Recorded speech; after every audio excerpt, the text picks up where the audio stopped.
Hello, I'm Tara Brabazon, and it's my great pleasure to be speaking again to my husband, Professor Steve Redhead, but I have a challenge for him on this Sunday morning, this cold and quite brisk morning in Bathurst.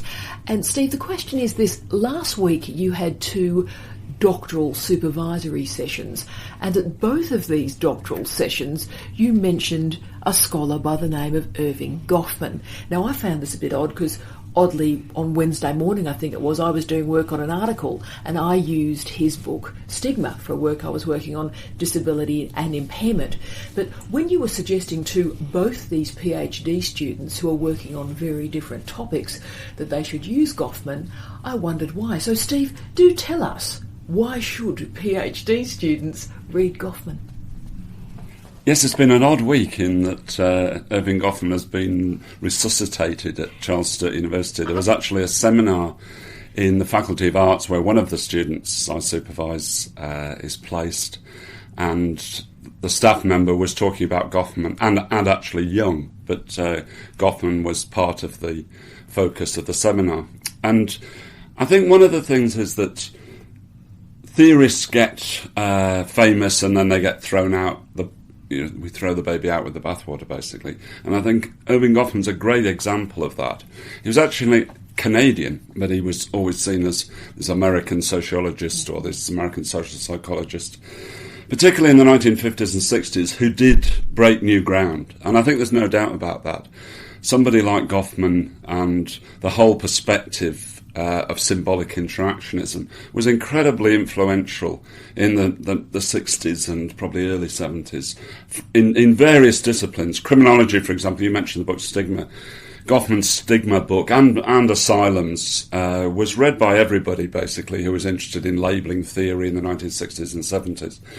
And there's no doubt in my mind that postgraduate students get something out of Goffman. If they're working in kind of behaviouralist or positivist psychology disciplines, for example, or using those kinds of perspectives on communication and on interaction, Goffman is absolutely a godsend to look at the construction of the social, not just simply the determination of it through positivism and through behavioural psychology. So he's great for that, but he's also very good for all sorts of sub-disciplines. As I say, work within deviancy, if you're looking at crowd interaction or communication between individuals on any level, really, say the policing of people on the street.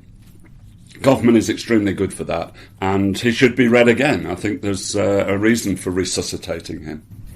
So, Steve, when was the first time you read Goffman in your own career? Yeah, I was recommended to read The Presentation of Self in Everyday Life, which actually came out in the late 1950s, when I was doing my own work on interaction in administrative tribunals, kind of socio-legal criminology study, which I did for my master's, which is by a thesis by research at the University of Manchester. And Ken Foster, who was my initial supervisor, told me to read Presentation of Self in Everyday Life, and I struggled with Goffman's language. And it's interesting that my postgraduate students now say we struggle with this language, but actually it's worth persevering with. And I certainly used his work alongside kind of critiques of symbolic interactionism, which were very strong in criminology and sociology of law at that time. So Goffman was useful, but it was a kind of love-hate relationship because I also saw the downside of his work too. And what would the downside be? Well, I think he was always interesting because he was questioning positivism and determinism and behaviouralism in all sorts of disciplines, and particularly in the work that he did in social psychology and sociology. I think one of the things that symbolic interactionism as a whole does, though, is it depoliticizes. And, for example, disciplines like critical criminology, which emerged in the late 1960s, early 70s, really hit hard at Goffman and symbolic interaction because it did depoliticize the particular situation that Goffman was interested in, the definition of the situation, which actually he got from an earlier sociologist called W.I. Thomas. But in fact, that situation, that interaction, if you like, that people like Goffman were interested in, was depoliticized because it took away social structures in many ways, political structures. And something like critical criminology, which I was very involved in and still involved in today, actually was interested effectively in those structures, not just the interaction or the situation. But there's no doubt that, to me, and even now, that Goffman has something to say in those sorts of situations if you take the critique seriously, this depoliticisation critique. Really interesting, Steve. Thank you so much for that, and I will read stigma in a different way now. Good.